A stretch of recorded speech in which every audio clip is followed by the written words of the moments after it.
मोदी साहब को मनमोहन सिंह से हीनता बोध है, हीन ग्रंथि है। वो जब देख रहे होंगे इन सारे श्रद्धांजलियों को, संस्मरणों को, मनमोहन सिंह की उन बातों को, तो वो और छोटे होते जा रहे होंगे। पर कि मनमोहन सिंह को तुम मिटा नहीं सकते। तुम उसको चाहे निर्गम बोध घाट में अंतिम संस्कार करवाओ, चाहे मत करवाओ, चाहे किसी खेत में करवा दो, नदी के किनारे करवा दो, पहाड़ों में करवा दो, इससे कोई फर्क नहीं पड़ता। मनमोहन सिंह को दबाने की, मिटाने की जितनी कोशिशें हुई, उसका नतीजा आज ये है। और आगे जितनी कोशिशें होंगी उससे 10 गुना ताकतवर होकर के मनमोहन सिंह सामने खड़े होंगे भूत की तरह। मनमोहन सिंह प्रेत की तरह मोदी का पीछा करेंगे, आप देखते जाइएगा। अभी तक मोदी साहब नेहरू के प्रेत के नीचे जी रहे थे, उनको भुगत रहे थे, उनको झेल रहे थे। उनके सामने एक और बड़ा प्रेत खड़ा हो गया, वो है मनमोहन सिंह। मनमोहन सिंह को दबाया नहीं जा सकता। मणिशंकर अय्यर को प्रणाम करके फिर से याद करूंगा और कहूंगा कि जिस तरीके से उनके घर पे सीबीआई का छापा दिलवाया गया, मनमोहन सिंह के घर पे, निकृष्टता की पराकाष्ठा थी।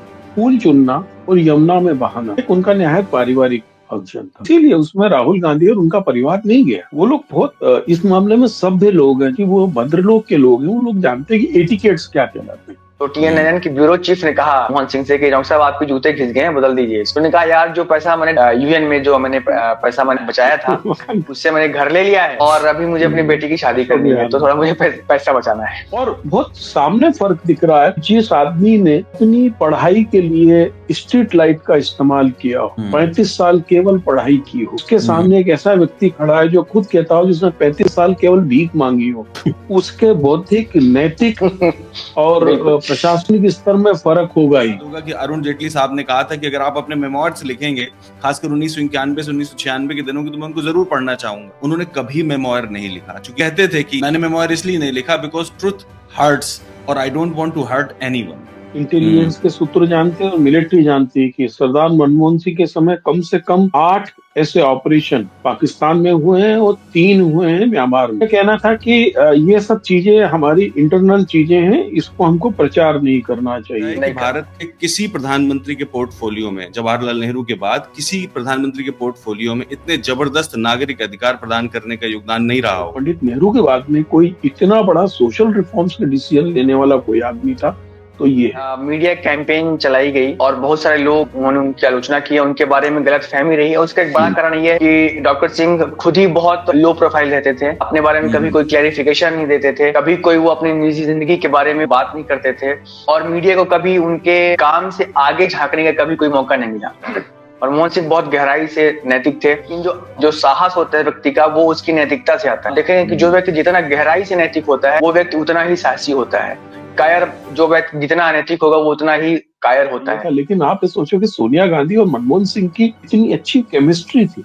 बिपिन चंद्रा के शिष्य, चाहे चीफ सेक्रेटरी हो चाहे कोई हो, उनके दीवाने होते। और आपको बिपिन चंद्रा और मनमोहन सिंह की जो अंडरस्टैंडिंग थी वो मैंने अपनी आंखों से देखी है। डॉक्टर मनमोहन सिंह ने प्रेमचंद की रचनाओं पर बातचीत की और उन्होंने बोला कि मुझको हिंदी पढ़ने में उतनी दिक्कत होती है लेकिन मैं उर्दू में मुझे कोई दिक्कत नहीं होती। और उन्होंने प्रेमचंद की उर्दू की रचनाओं पर चर्चा की और वो व्यक्ति हम लोगों को जाते समय तक गेट पे खड़े रहे, सबको हाथ जोड़ रहे थे। जिन लोगों को यही नहीं मालूम है कि जिस समय वर्ल्ड की इकोनॉमी कोलैप्स हो गई थी, तब भारत की इकोनॉमी को मनरेगा के जरिए गांव में पैसा डालकर हमने डेली कंज्यूमर आइटम को बचा कर, यानी हमारा उस समय भी जो इंडेक्स था वो आज जितना बदतर है उतना उससे बेहतर स्थिति में। कि कल उनका सगा भाई बोल रहा है, मेरी बहन गलत बोल रही है। प्रणब मुखर्जी का जब देहावसान हुआ था तो कोविड के प्रोटोकॉल चल रहे थे, सब कुछ के लिए मना किया हुआ था और उसके बावजूद भी राहुल गांधी और उनका पूरा परिवार, सब लोग और नरेंद्र मोदी भी प्रणब दादा को सम्मान देने आए।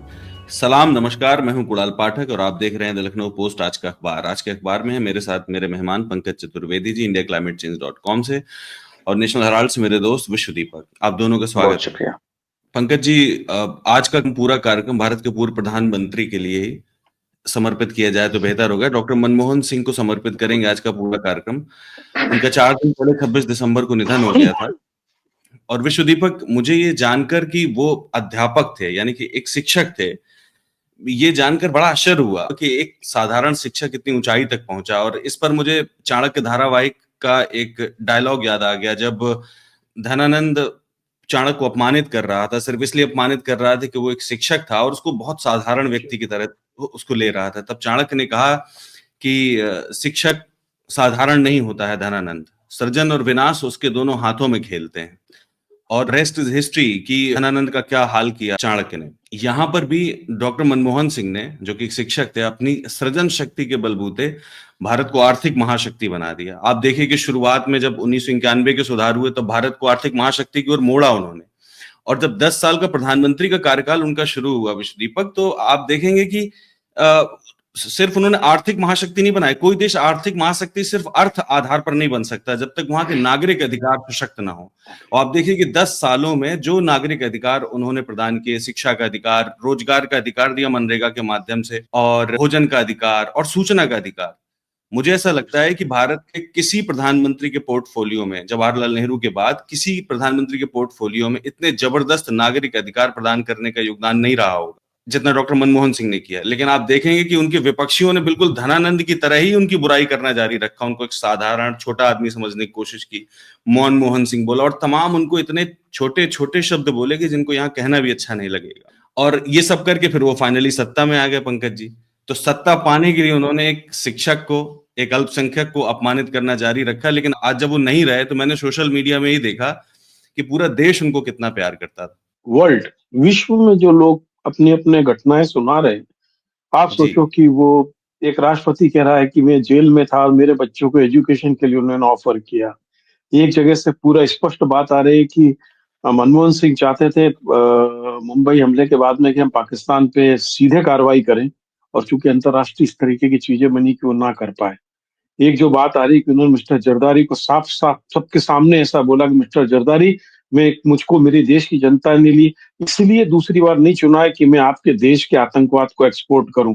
आज की तारीख तक नरेंद्र मोदी इतने स्ट्रांग वर्ड में सीधे नाम लेकर पाकिस्तान के किसी भी हुक्मरान को नहीं बोल पाए। जो उनको कहते थे कि वो बहुत ही कठोर नहीं है और ये है, जो ये घटनाएं सामने आ रही है उनसे मालूम पड़ रहा है कि उन्होंने आतंकवाद रोकने के लिए जो कदम उठाए, कश्मीर के लिए जो कदम उठाए, वो इन्हें बार्किंग डॉग सेल्डम कट वाली जो कहावत है, उसके लिए मोदी जी के लिए स्पष्ट होते हैं। लोग इस चीज को भूल गए कि जब 12 में उन्होंने कश्मीर में पहली बार पंचायत के चुनाव कराए थे, 67% वोट पड़े थे, और कश्मीर में पहली बार आम लोग बातचीत को लेकर सकारात्मक आए थे। कितनी बड़ी घटना सामने आ रही है कि जब मनमोहन सिंह कश्मीर के दौरे पे गए और वो एक रिफ्यूजी के घर पे गए, कश्मीरी पंडित के घर पे गए, और उन्होंने देखा कि कैसे एक परिवार 8 सदस्यों का एक कमरे में रह रहा है, तो वो बड़े दुखी हुए। दिल्ली जाकर उन्होंने सबसे पहले घोषणा की कि हम इस प्रकार के जो कश्मीरी रिफ्यूजीज हैं उन्हें 2 बेडरूम 1 ड्राइंग रूम वाला मकान देंगे, और तत्काल उन्हें 55 करोड़ रुपए की सहायता जारी की। ये कश्मीरी पंडित और खासकर अनुपम खेर जो उजड़ता पे उतरे हैं आज की तारीख में, वो इस चीज को नहीं जानते। हालांकि अनुपम खेर कभी कश्मीर गए नहीं है, वो जन्म से लेकर शिमला से आगे ही रहे, तो उन्हें उन लोगों का दर्द नहीं मालूम है कि उन रिफ्यूजी कश्मीरी पंडित के लिए भी उन्होंने किस तरीके की सोच के साथ काम किया था। और अंतर्राष्ट्रीय स्तर पर जिस किस्म की बातें सामने आ रही हैं, मालदीव तरीके देश का राष्ट्रपति कह रहा है कि मेरे देश को उन्होंने किस तरीके से खड़ा किया। बहुत छोटे छोटे कंट्रीज तो बड़े बड़े कंट्रीज कह रहे हैं कि मनमोहन सिंह की नीतियों के कारण उनकी सामाजिक और आर्थिक, देखिए आर्थिक स्थिति तो अडानी की बहुत अच्छी है, तो इसका मतलब नहीं कि भारत देश की बहुत अच्छी है, लेकिन हम नागरिक अधिकारों की बात करें और सामाजिक बदलाव की बात करें, तो 2 मुद्दों में जो मनमोहन सिंह जी काम करके गए हैं। आप ये जान के चलें कि जो चीज आपने कहा है कि पंडित नेहरू के बाद में कोई इतना बड़ा सोशल रिफॉर्म्स का डिसीजन लेने वाला कोई आदमी था, तो ये है। और अब भले ही लोगों को देर से समझ में आ रही है, तो वो उनके वो शेर सबको याद आ रहे हैं। और मैं तो चाहूंगा कि ये देश जो है आज, और कांग्रेस पार्टी मनमोहन सिंह का एक ऐतिहासिक लेक्चर है जिसको आप पंडित नेहरू के लेक्चर के बराबर जान सकते हो, जब उन्होंने नोटबंदी के बाद में राज्यसभा में दिया था। उस लेख को सभी भाषाओं में अनुवाद करके घर घर पहुंचाना चाहिए और देखना चाहिए कि वो कितने बड़े दूरदर्शी थे, दूरगामी थे, और उन्होंने जो जो चीजें उसके अंदर प्रेडिक्ट की थी वो सब आज आपके सामने है कि नहीं। जी बिल्कुल सही बात, बिल्कुल सही बात। विश्व दीपक, आप देखिए कि सोशल मीडिया में ही मैं देख रहा था कि और लगातार 3 दिन तक देखता रहा कि हर दूसरा पोस्ट, मतलब दूसरा क्या, लगभग हर पोस्ट प्रधानमंत्री मनमोहन सिंह के बारे में था।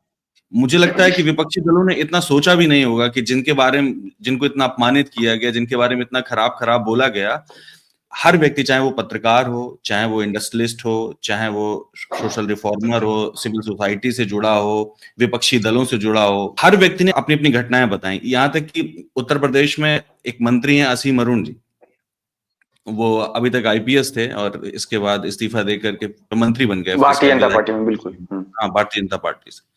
उन्होंने भी किस्से सुनाए। मतलब कोई व्यक्ति ऐसा नहीं है जो उस आदमी को पसंद ना करता।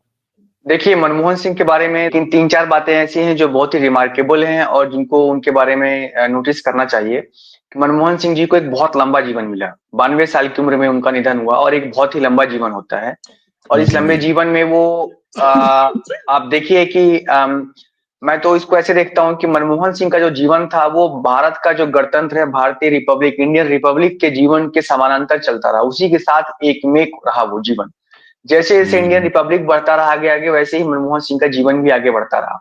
और इस भारत के जो भी अहम पद हैं, तकरीबन अहम पद हैं भारत के, जो पॉलिसी मेकर्स के लिहाज से कहें तो लगभग उन सब में मनमोहन सिंह जी को काम करने का मौका मिला। तो ये एक बहुत ही बड़ी और ऐतिहासिक उपलब्धि थी उनके जीवन की।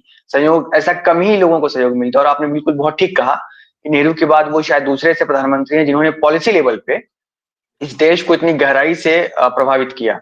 उनके जैसा कोई दूसरा नहीं हुआ और ना ही कोई होगा अभी तक। जो आप देखेंगे कि आने वाले समय में मनमोहन सिंह का महत्व कितना बढ़ जाएगा और लोग उनको कैसे कितनी शिद्दत से याद करेंगे।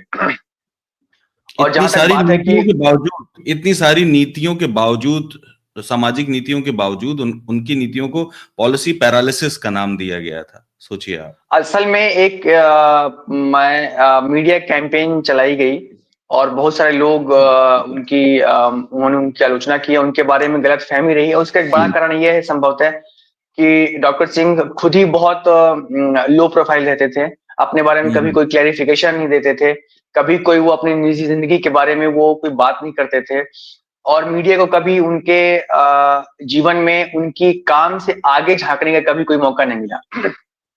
लेकिन ये बहुत ही गलत धारणा है और कि हम जो बहुत बोलता है, बहुत चिल्लाता है, बहुत शोर मचाता है, वो बहुत बहादुर होता है, बहुत साहसी होता है, ये बहुत ही गलत धारणा है। महात्मा गांधी बहुत दुबले पतले थे, छोटे से थे और उनको तमाम तरह के मतलब उनको देख करके लगता था कि ये, उनके बारे में कहा भी है बहुत सारे लोगों, चर्चिल ने भी कहा है कि वो क्या ही करेंगे, लेकिन वो बहुत ही साहसी थे और उनके अदम्य साहस ने ब्रिटिश उपनिवेशवाद को, ब्रिटिश साम्राज्यवाद को हिला के रख दिया, खत्म कर दिया। लाल बहादुर शास्त्री बहुत छोटे थे हाइट में, बहुत गरीब घर से थे, दुबले पतले थे और उनको देख के लगता था कि ये कुपोषण में के शिकार रहे होंगे बचपन में। उन्होंने पाकिस्तान की धज्जियां उड़ा दी।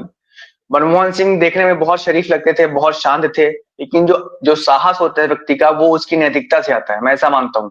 आप देखेंगे कि जो व्यक्ति जितना गहराई से नैतिक होता है वो व्यक्ति उतना ही साहसी होता है। कायर जो व्यक्ति जितना अनैतिक होगा वो उतना ही कायर होता है।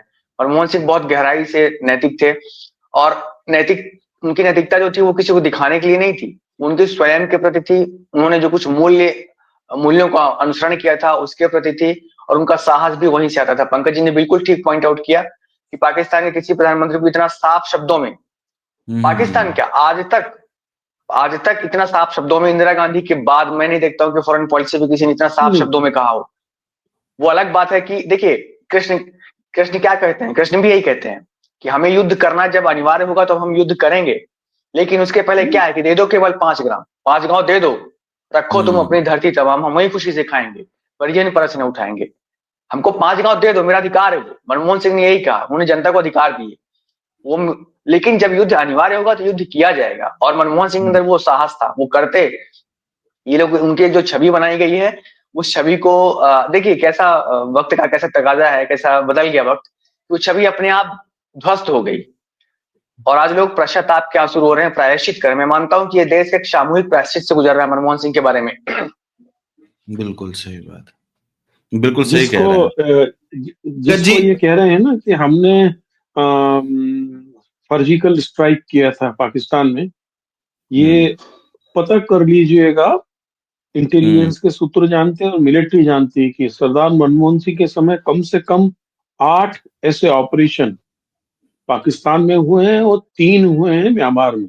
यार बार में लेकिन वो बिल्कुल, मैं है वही कि पॉइंट, बिल्कुल। उनका ये कहना था कि ये सब चीजें हमारी इंटरनल चीजें हैं, इसको हमको प्रचार नहीं करना चाहिए, नहीं करना है। है ना। वो है कैसे वो मैंने सरदार मनमोहन सिंह के लिए एक शब्द मेरे मन में बार बार आता है, जो आरएसएस के लोग बहुत सारा चिल्लाते हैं कि हमें अपने ज्ञान के बल पर ग्लोबल सिटीजन, विश्व नागरिक बनना है। और मुझे लगता है कि हमारे देश का जो पहला विश्व नागरिक है वो सरदार मनमोहन सिंह ही हैं। सीमा पार बिल्कुल। चकवाल में उनका जन्म होता है, वो जाकर यूके में पढ़ाई करते हैं और फिर वर्ल्ड में अलग अलग जगह जाकर नौकरियां करते हैं और वहां पर अपनी पॉलिसीज को देते हैं और भारत में आके लगभग सभी पदों पर। और आप देख लीजिए कि अब मुझे नहीं लगता है कि आने वाले कई सालों में भारत का प्रधानमंत्री कोई अल्पसंख्यक बन पाएगा, भारत का प्रधानमंत्री कोई असम राज्य से बन पाएगा। बहुत सारे व्हाट्सएपी लोगों को मालूम नहीं कि 10 साल तक सरदार मनमोहन सिंह जी असम से राज्यसभा सदस्य रहे उन्नीस सौ और इक्यानवे शायद, उन्नीस सौ है ना। इक्यानवे से लगातार वो 26 सालों तक असम से ही रहे। सिर्फ एक बार ही बिल्कुल। यहीं से राजस्थान से रहे, बस सिर्फ आखिरी बार। आखिरी बात। और अब शायद बहुत शायद ही संभव हो कि देश का कोई अल्पसंख्यक इस देश की करेंसी पे हस्ताक्षर के साथ में बैठा मिलेगा। ये बिल्कुल सब सही बात। यही कांग्रेस की पॉलिसी और यही कांग्रेस की खूबसूरती है, आपको बताएं। और बहुत सारे लोगों ने बोला कि मनमोहन सिंह का रिमोट सोनिया जी के पास रहता था, ये था। लेकिन आप ये सोचो कि सोनिया गांधी और मनमोहन सिंह की कितनी अच्छी केमिस्ट्री थी। टीचर तो बहुत सारे हैं, आप जो कुणाल कह रहे थे ना, हमारी हम्म राष्ट्रपति महामहिम राष्ट्रपति जी द्रौपदी मुर्मू भी टीचर रही हैं, मुरली हम्म मनोहर जोशी भी टीचर रहे हैं, टीचर तो बहुत सारे हैं। लेकिन एक ऐसा शिक्षक जिसके दीवाने उसके छात्र हों, मैंने एक ऐसा व्यक्ति देखा है, वो उस पौधे तक तो नहीं पहुंचा कभी, उनका नाम चल रहा था उपराष्ट्रपति के लिए, बिपिन चंद्रा के शिष्य, चाहे चीफ सेक्रेटरी हो चाहे कोई हो, उनके दीवाने होते थे। और आपको बिपिन चंद्रा और मनमोहन सिंह की जो अंडरस्टैंडिंग थी वो मैंने अपनी आंखों से देखी है। ये आप हम्म कहें तो घटना सुनाऊं, मैंने उसको लिखा भी है एक जगह बिल्कुल कि सुनाइए। प्रेमचंद की दोनों किताबों के उर्दू के 100 साल पूरे हो रहे थे, तो उसका एक एडिशन नेशनल बुक ट्रस्ट ने छापा और उसके लिए बिपिन चंद्रा ने वो सीधे फोन कर देते थे। एचआरडी हम्म मिनिस्टर होकर के तो कोई है ना ज्यादा थे, वो स्टाफ बोलते थे बात करा देना डॉक्टर साहब से। तो हम्म उन्होंने बोला ये किताबें यार रिलीज करना चाहिए डॉक्टर साहब आपको, बोले आ जाओ घर पे आ जाओ। हम्म मनमोहन सिंह के घर पे फंक्शन हो रहा है और वहां पे पीएम के यहाँ से फैसला आ रहा है, जबकि उसमें एक्सट्रीम टेररिज्म था कि नेशनल बुक ट्रस्ट का आइडेंटिटी कार्ड लेके जो आएगा वो गाड़ी से ही अंदर जाएगा, उसकी गाड़ी वहां पार्क होगी जहां पे पीएम के पर्सनल लोगों की गाड़ी पार्क होती है और किसी की फ्रिस्किंग नहीं होगी। हम्म हम सब लोग गए अंदर और हम्म हमारे लिए भी एक पहला ही मौका था कि प्राइम मिनिस्टर के घर में अंदर हम जा रहे हैं। और जैसे घर का फंक्शन होता है ना, वैसे 100 हम्म कुर्सियां लगी थी, हमारा स्टाफ बैठा था, उनके कुछ लोग थे, पीआईबी के लोग थे और चर्चा हुई। और डॉक्टर मनमोहन सिंह ने प्रेमचंद की रचनाओं पे बातचीत की और उन्होंने बोला कि मुझको हिंदी पढ़ने में उतनी दिक्कत होती है लेकिन उर्दू में मुझे कोई दिक्कत नहीं होती है। हम्म और उन्होंने प्रेमचंद की उर्दू की रचनाओं पर चर्चा की। और ठीक उसके बाद में जब वहीं पर स्क्रिप्ट रिफ्रेशमेंट लगाया स्क्रिप्ट गया, है ना। हाँ हाँ, इस वो तो चूंकि उर्दू पढ़ के ही आए थे, वो तो जिन स्कूलों में बिल्कुल। पढ़े थे वो तो उर्दू का स्कूल थे, है ना। उर्दू की स्कूल थी तो वो पाकिस्तान में, बिल्कुल।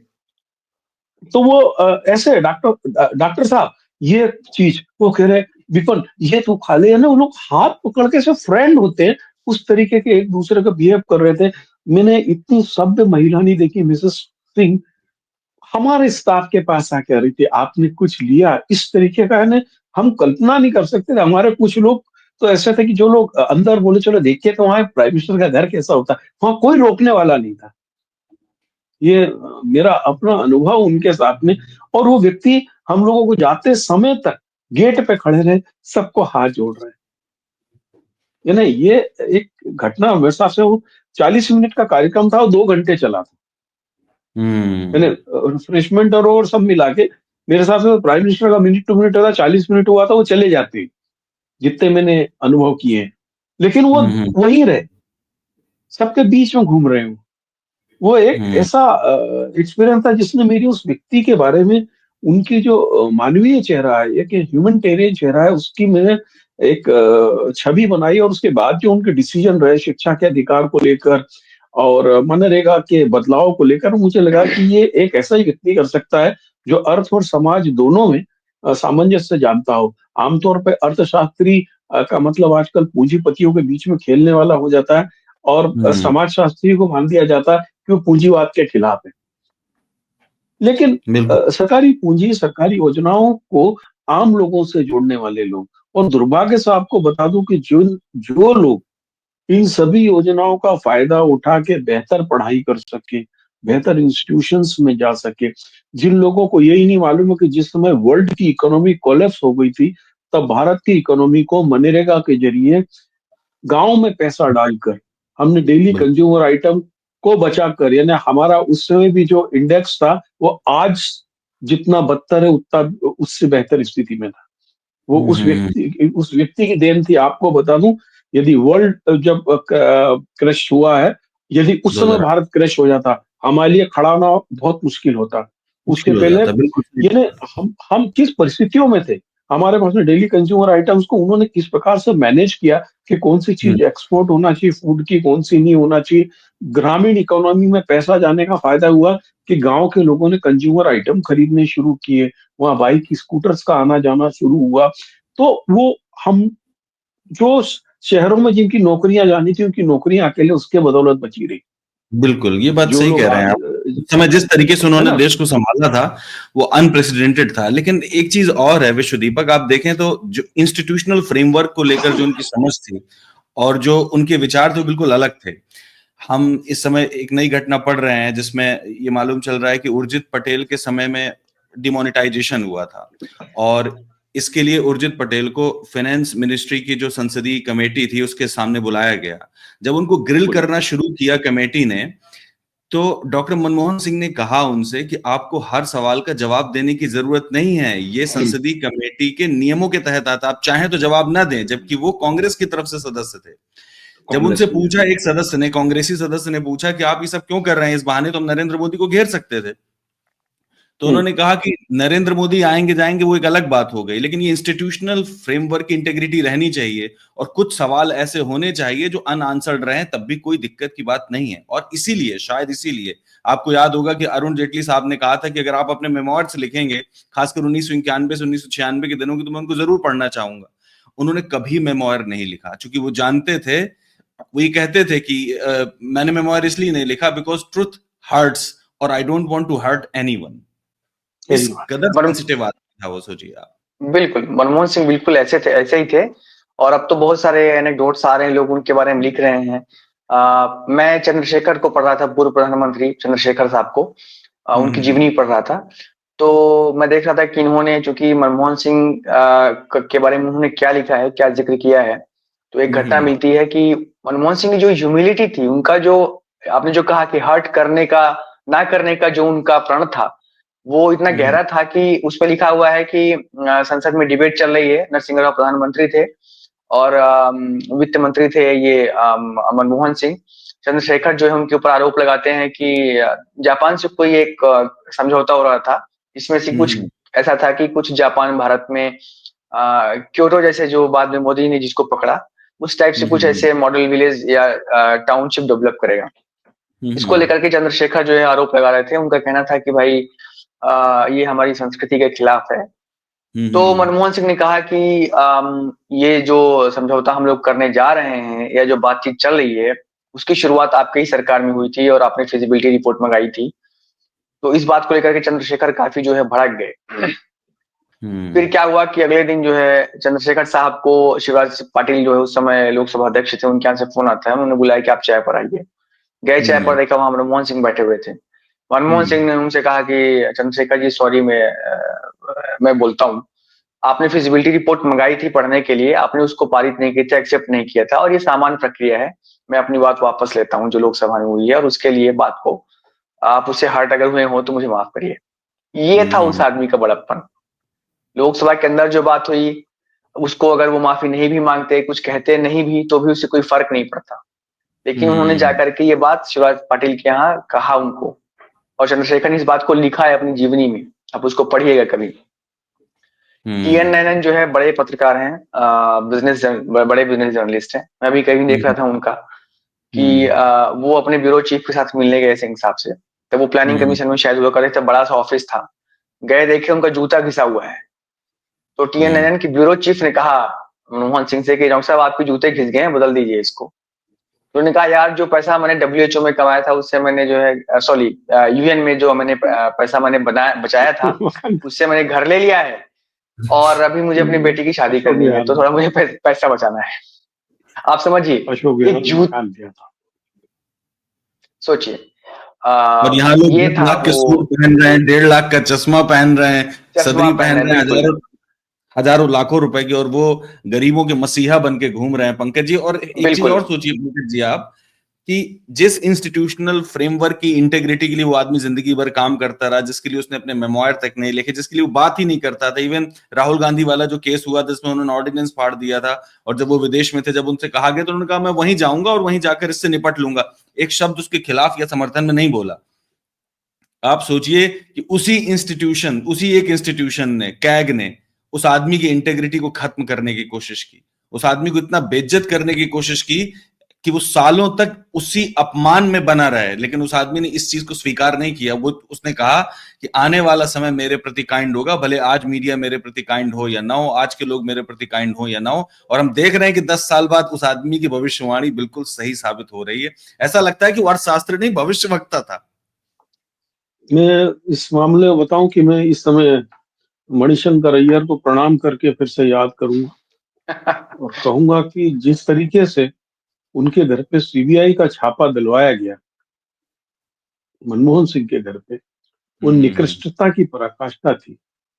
और आपको एक चीज बताऊं, अभी भी निकृष्टता समाप्त नहीं हुई है। जिस तरीके के उनके अंतिम संस्कार को लेकर और अंतिम संस्कार के बाद की घटनाओं को लेकर बयानबाजी ये लोग कर रहे हैं, वो कोई अच्छा व्यक्ति नहीं कर सकता है। वो वही व्यक्ति कर सकता है जिसके लिए हम मणिशंकर अय्यर को याद कर रहे हैं। आप बताइए कि फूल चुनना और यमुना में बहाना एक उनका निहायत पारिवारिक फंक्शन था। बिल्कुल, बिल्कुल सही बात। इसीलिए उसमें राहुल गांधी और उनका परिवार नहीं गया। वो लोग बहुत इस मामले में सभ्य लोग हैं, जिनको कहना चाहिए कि वो भद्रलोक के लोग हैं। वो लोग जानते हैं कि एटिकेट्स क्या कहलाते हैं। उसी के ऊपर सवाल कर रहे हैं। आपको शर्म नहीं आई कि आपका मंत्री जो यंग है वो सब कुर्सी पे बैठा हुआ है, और राहुल गांधी के लिए वहां कुर्सी नहीं थी। हालांकि राहुल गांधी तो बेचारा एक आम आदमी की तरह चुपचाप मौन पीछे खड़े रहे। बिल्कुल हैं, और इनकी इच्छा उसको इंसल्ट करने की थी। लेकिन राहुल गांधी भी वो मनमोहन सिंह तरीके है, वो कोई रिएक्ट नहीं करता इन सब चीजों को। वो अपनी तकदीर मान के इसको सोचता है कि आम आदमी ही है, हम तो वैसे ही रहेंगे। ये ना, आप सोचो कि ये लोग अभी भी उस तरीके की हरकतों से बाज नहीं आ रहे। सबसे बड़ी चीज है कि कांग्रेस ने विभीषणों की इतनी पर्याप्त फौज तैयार की, उनको खिला खिला के सांड बनाया है। वो शर्मिष्ठा मुखर्जी, उसको एक स्क्रिप्ट दे दी, वो शुरू है। वो तो अच्छा हुआ कि कल उनका सगा भाई बोल रहा है कि मेरी बहन गलत बोल रही है। प्रणब प्रणब मुखर्जी का जब देहावसान हुआ था तो कोविड के प्रोटोकॉल चल रहे थे, सब कुछ के लिए मना किया हुआ था, और उसके बावजूद भी राहुल गांधी और उनका पूरा परिवार, सब लोग और नरेंद्र मोदी भी प्रणब दादा को सम्मान देने आए थे। यानी, और दूसरी चीज है कि बीजेपी के लोग हल्ला कर, अरे भाई उस समय तो सरकार तुम्हारी थी, तुम उसको उनका देहावसान राष्ट्रपति भवन में करा लेते, जहां विजय चौक है वहां पे उनकी समाधि बनवा लेते।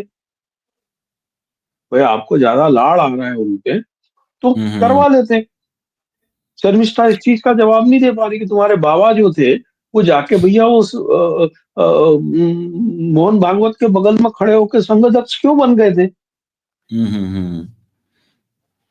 मनमोहन सिंह तो कभी नहीं गए।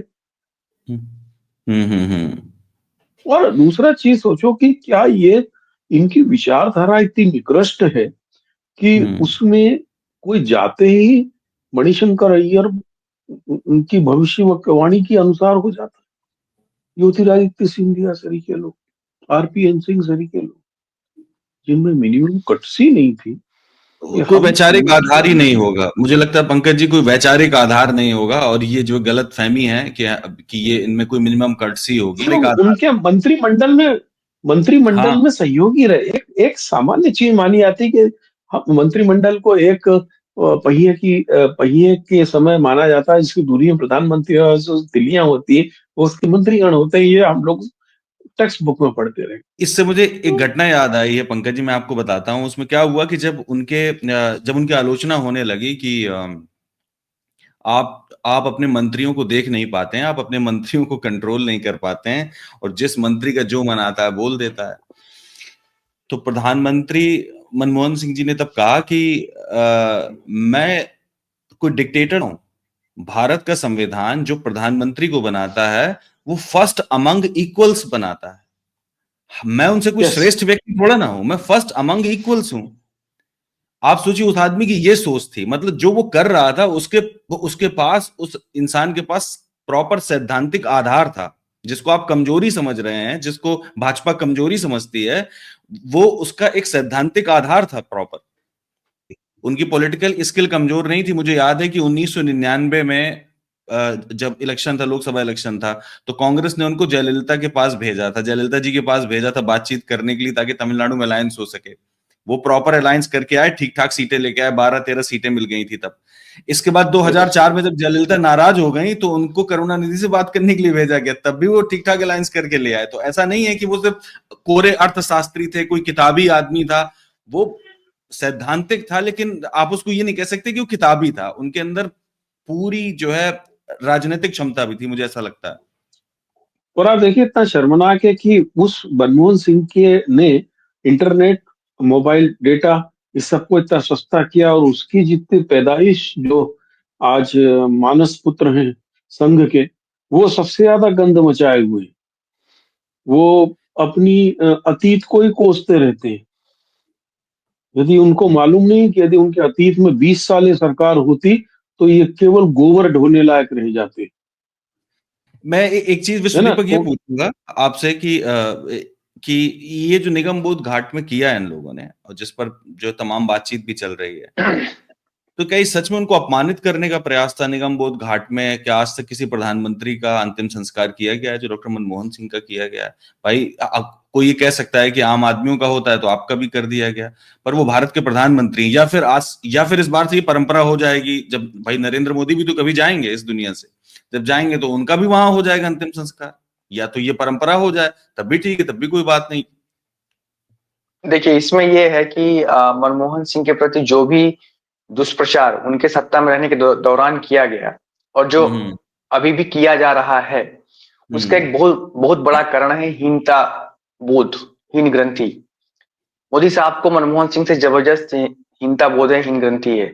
वो जब देख रहे होंगे इन सारे श्रद्धांजलियों को, संस्मरणों को, मनमोहन सिंह की उन बातों को, तो वो और छोटे होते जा रहे होंगे। इस छोटेपन में जो कुछ भी कर सकती है ये रूलिंग पार्टी और उसके जो ट्रोल आर्मी है, वो कर रही है।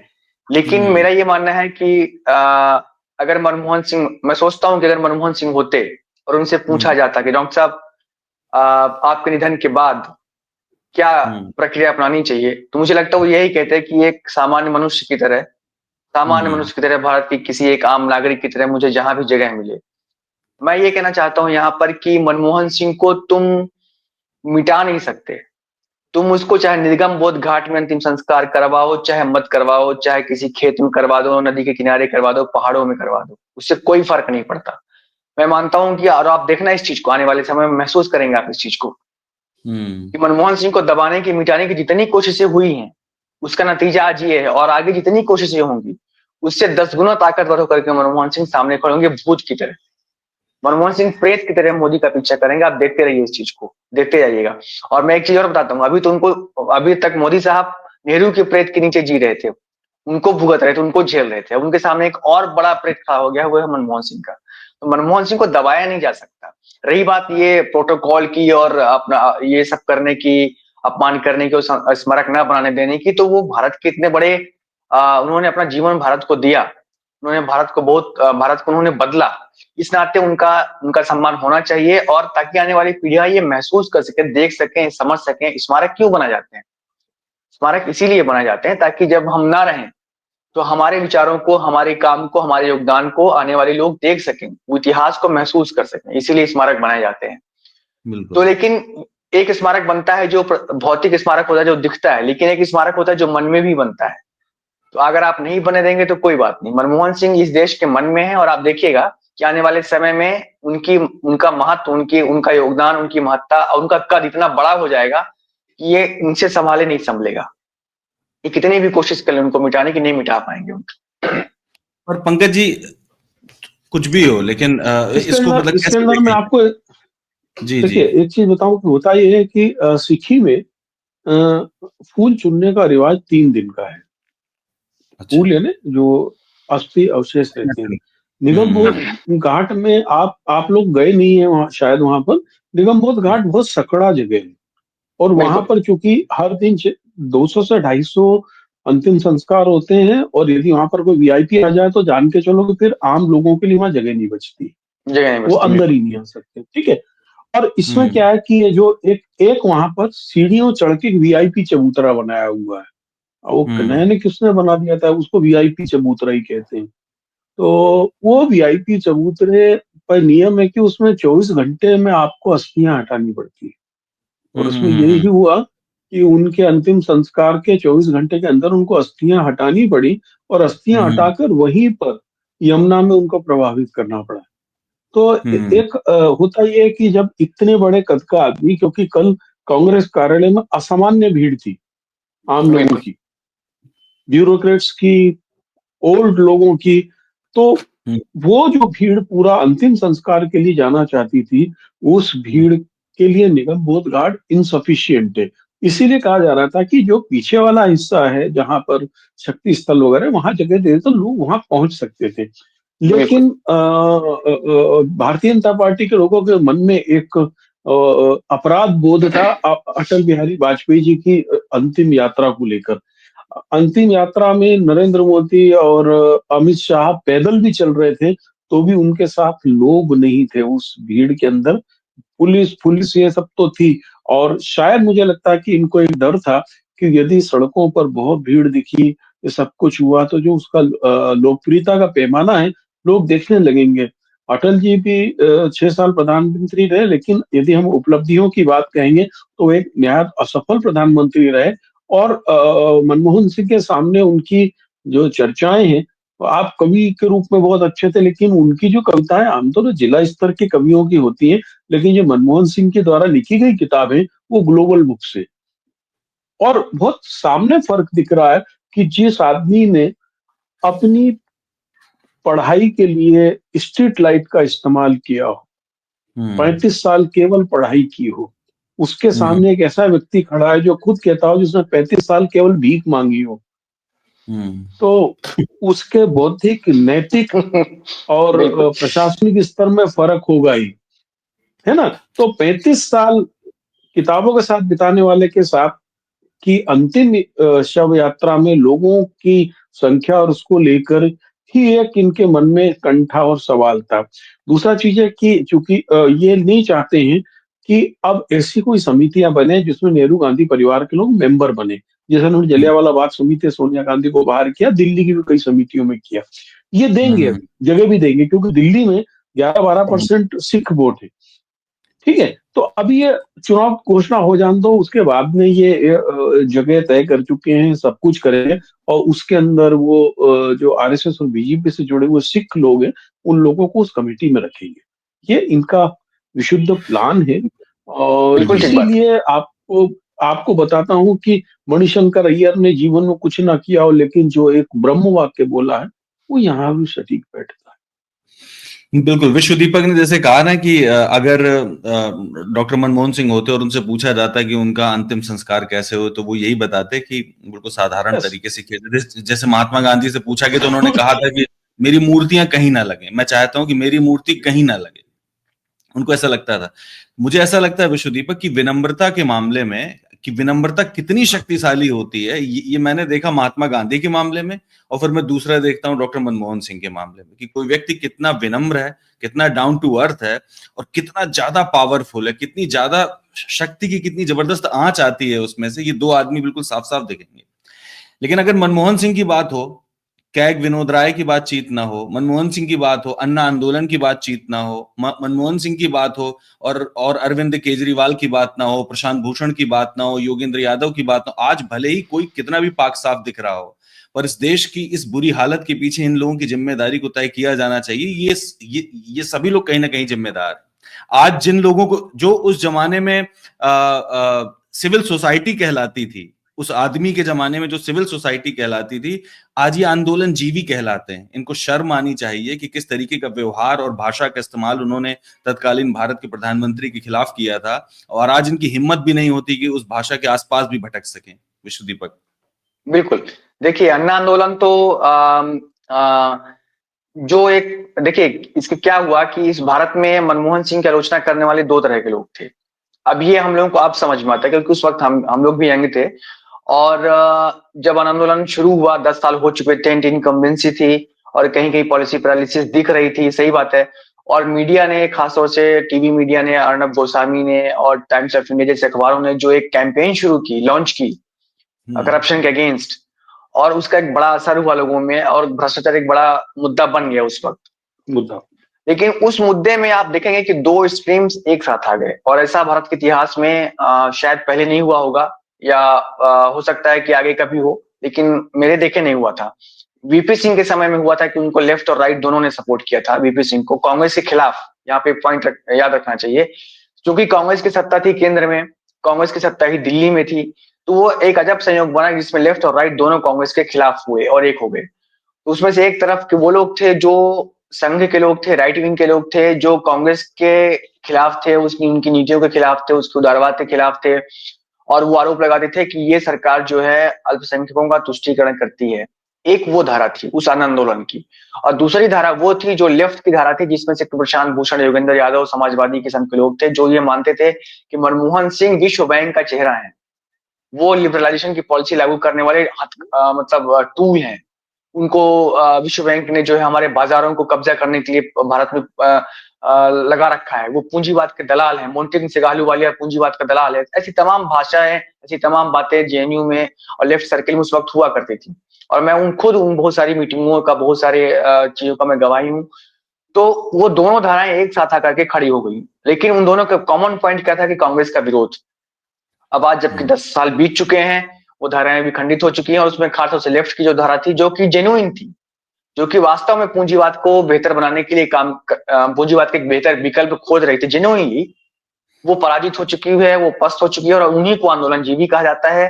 और वो जो राइट विंग के लोग थे, वो उन्होंने एक स्ट्रेटजी के तहत आंदोलन को यूज किया, उसकी लहर पे सवार हुए और उन्होंने सत्ता पे कब्जा कर लिया, और आज वही लोग उनको खदेड़ करके उन्होंने बाहर कर दिया, और उनको आंदोलन जीवी कहते हैं। और आप देखिए, आज जंतर मंतर के आसपास आप प्रोटेस्ट ही नहीं कर सकते। बिल्कुल। जो प्रोटेस्ट का केंद्र था जंतर मंतर, आप वहां पे प्रोटेस्ट नहीं कर सकते। आज रामलीला मैदान में आप नहीं बैठ सकते हैं। ये है। एक सवाल ये भी है तो विश्व दीपक, जैसे आपने कहा ना कि जो लेफ्ट की धारा थी वो जेन्युइन थी, तो मैं ये समझना चाहता हूँ, मतलब मेरी समझ बिल्कुल सच में इस समय गोते खा रही है नीचे, कि लेफ्ट को क्या चाहिए था? सूचना का अधिकार। जिस सूचना के अधिकार का एक्टिविस्ट बन के अरविंद केजरीवाल मुख्यमंत्री के पद तक पहुंचे और अब वो राष्ट्रीय पार्टी बन गए हैं, सूचना का अधिकार और रोजगार का अधिकार, खाद्य सुरक्षा का अधिकार, शिक्षा का अधिकार, इससे ज्यादा लेफ्ट लीनिंग कहां दिखेगा आपको? आपको कहां दिखेगा? कोई पिछले प्रधानमंत्री में दिखता हो, किसी अगले कोई मतलब अब आज के प्रधानमंत्री में दिखता हो, कहीं दिखता हो तो बताइए। तो ये लेफ्ट वाले चाहते क्या थे? मैं नहीं समझ पा रहा हूँ, मतलब मेरी समझ जवाब दे रही है इसमें। बिल्कुल, मैं देखिए क्या है कि मनमोहन सिंह का जो दूसरा कार्यकाल था और सोनिया गांधी जो एनएससी बनाई थी, नेशनल एडवाइजरी काउंसिल, वो वस्तुतः लेफ्ट लीनिंग लोगों का ही ग्रुप था, जिसका मकसद था, जिसका टास्क ये था कि आप, बिल्कुल लेफ्ट लीनिंग लोगों का ग्रुप था जिसका टास्क ये था कि आप पॉलिसी के लेवल पे सरकार को बताइए, सलाह दीजिए, मशवरे करिए, योजनाएं बनाइए, जिससे कि आम जनता को, इस देश की जो आम जनता है, जो सबसे नीचे एक आदमी है, उसको मजबूत किया जा सके। तो इन लोगों ने बहुत ही सोच समझ के, सोच विचार करके इन लोगों ने बहुत सारे पॉलिसी सुझाए, उसको नियम बनाए गए, उस पर कानून बनाए गए, उस पर योजनाएं बनाई गई मनमोहन सरकार की। तो कायदे से देखा जाए तो जो लेफ्ट का एक ब्रॉडर वेलफेयरिज्म का जो एजेंडा था वो तो मनमोहन सरकार पूरी ही कर रही थी, लेकिन जो लेफ्ट के लोग हैं वो इतने अधीर होते हैं और उनके अंदर इतना रेडिकलिज्म इतना हावी होता है कि तुरंत तुरंत बड़े बदलाव चाहते हैं। और वो जो बड़े डिस्कोर्स में पूंजीवाद को परास्त करने की जो कुंठाएं हैं, उनकी वजह से तमाम लोग, मनमोहन सिंह को मुझे याद है, आज भी याद है कि लोग उनको पूंजीवाद का दलाल बोलते थे। ये मैं लिटरली आपको शब्द बता रहा हूँ। तमाम लोग, मोन्टेन सिंह ahluwalia को यही बोला जाता था। विश्व बैंक के बारे में, आईएमएफ के बारे में, निश्चित रूप से विश्व बैंक, आईएमएफ की जो पॉलिसीज हैं वो भारत जैसे विकासशील या बड़े बाजार के एक्सप्लॉइटेशन पर आधारित है, इसमें से कोई दो राय नहीं है। लेकिन उसको आधार बना करके और जो भी वेलफेयरिज्म की जो थोड़ी बहुत स्कीमें चल रही थी और जो सरकार उस पर काम कर रही थी, उसकी उसकी संजीदगी को, गंभीरता को ना समझना, ये एक बड़ी भूल थी, मैं ऐसा मानता हूं। और वो भूल का एहसास आज तमाम लोगों को है। आप लोग उनके ट्वीट्स में देख सकते हैं, उनकी अगर आप बातचीत करेंगे तो वो आपको बता देंगे कि हाँ, हमारी समझ गलत थी।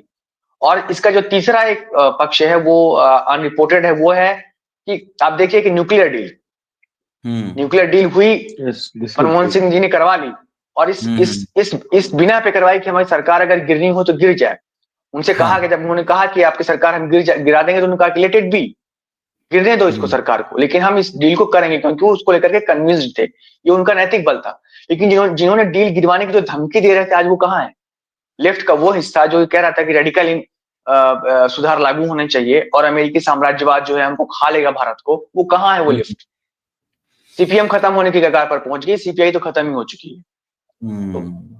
तो ये एक सच्चाई है जो एक ऐसा होता है इतिहास में, कई बार आप गलती करते हैं।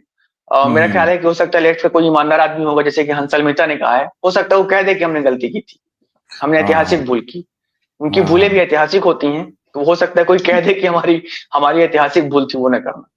पर पंकज जी, ये जो अरविंद केजरीवाल ने किया वो कोई भूल थी या कोई योजना थी आपके हिसाब से? क्योंकि इस पर चर्चा सच में बहुत जरूरी है कि उस समय जो आंदोलन किया गया था वो स्टेज्ड था, ऑर्केस्ट्रेटेड था कि नहीं था? लोग जानना चाहते हैं सच में।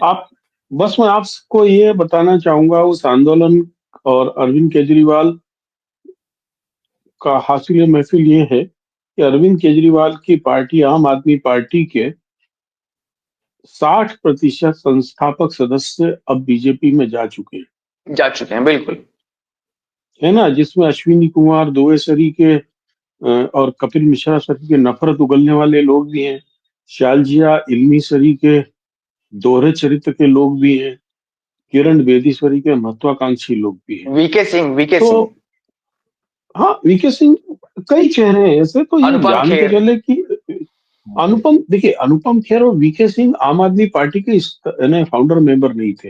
ये इंडिया अगेंस्ट करप्शन के मंच पे थे। मैं आपको फाउंडर मेंबर्स की बात बता रहा हूँ। इससे बहुत स्पष्ट है कि वो पूरा एक वेल स्क्रिप्टेड, वेल वीव्ड, यानी अच्छी तरीके से बुना हुआ आरएसएस का एक जाल था, जिसके अंदर कई लोग फंसे। और उसको फंसाने की शुरुआत हुई थी निर्भया आंदोलन से। क्या निर्भया की नृशंस हत्या के बाद में क्या इस टाइप की कोई और घटनाएं नहीं हुई? उस पे किसी की मोमबत्ती क्यों नहीं जली? तो वो एक तैयार किया गया था, जो एक प्रतिरोध का पूरा एक स्वर उठाया गया जेएनयू को आगे करके, और फिर उसको इंडिया अगेंस्ट करप्शन में किस तरीके से बदला गया। उस समय संभवतः मैं अकेला आदमी था जो अखबारों में इस आंदोलन के खिलाफ लिख रहा था। लोग मेरे को गाली बक रहे थे, और उसमें गाली बकने वालों में योगेंद्र यादव और आनंद कुमार के चेले चमटे भी थे सब। और मैं कह रहा था कि आप लोग गलत जा रहे हैं। आनंद कुमार जी मेरे को ज्ञान दिया करते थे और मैं उनको ज्ञान देता था कि आप जिस राह पे जा रहे हैं वो गलत है। या तो आप आज तय करो कि राजनीतिक आंदोलन है और सत्ता बदलने के लिए आ रहे हैं, लेकिन मैं सत्ता में नहीं आऊंगा, मैं बंगला नहीं लूंगा, मैं अपनी वैगन आर पे ही चलूंगा, मैं सिक्योरिटी नहीं लूंगा, मैं क्या क्या नहीं करूंगा। तो देखिए, आप एक पद पे हैं, उस पद के लिए सुविधा ले रहे हैं, वो भारत सरकार या संविधान द्वारा प्रदत्त है। तो वो कोई इस पे कोई सवाल नहीं खड़े करता है।